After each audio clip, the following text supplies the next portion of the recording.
নমস্কার বন্ধুরা, আমি বিদিশা আরও একটি মিনি ব্লগ নিয়ে চলে এলাম তোমাদের সামনে। আশা করছি ভালো লাগবে।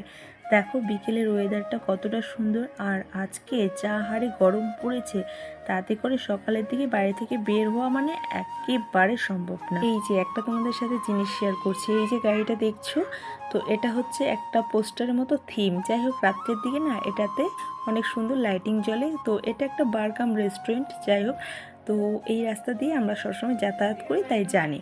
আর এই রাস্তাটা আমার কত যে চেনা, সত্যি এখন একদমই অচেনা হয়ে গেছে। এই যে তোমাদেরকে আঙ্গুল দিয়ে দেখিয়ে দিচ্ছি, এখান থেকেই কিন্তু আমার মার হাত ধরে আমি মামাবাড়ি যেতাম। আর মামাবাড়ি যেতে কার না ভালো লাগতো। তো যাই হোক, দেখো কথা বলতে বলতে আমরা চলে এসেছি নৌকাঘাট। সত্যি হয়তো আগেকার দিনগুলো আর ফিরে আসবে না, পাবও না।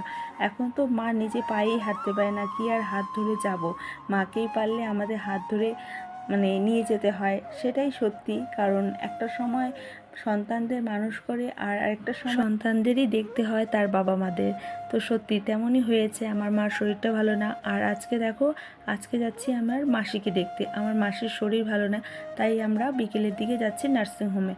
তো এখন ভিজিটিং আওয়ার রয়েছে, ঠিক টাইম টু টাইম আর কি আমাদের আসতে হবে দেখে আমরা বিকেলের দিকে এসেছি। তো মেড টিউশন ছিল, মেড টিউশন থেকে এসেছে, তারপরে আমরা বেরিয়ে পড়েছি। সত্যি এমন একটা সময় যাচ্ছে, সব দিক দিয়েই খারাপ।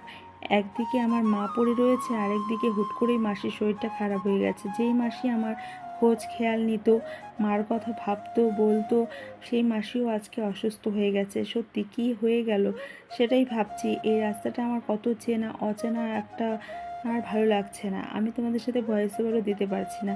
তো যাই হোক, কথা বলতে বলতে কিন্তু আমরা পৌঁছে গেছি। মাসিকে আজকেই আর কি নার্সিংহোম থেকে ছুটি দিয়ে দিয়েছে। তো মাসিকে নার্সিংহোমে দেখে বাড়িতে পৌঁছে দিয়ে তারপর আমরা আবারও রিটার্ন করছি। অনেকটা রাত্রি হয়ে গেছে। তো বন্ধুরা, এই যে বাড়ি যাচ্ছি।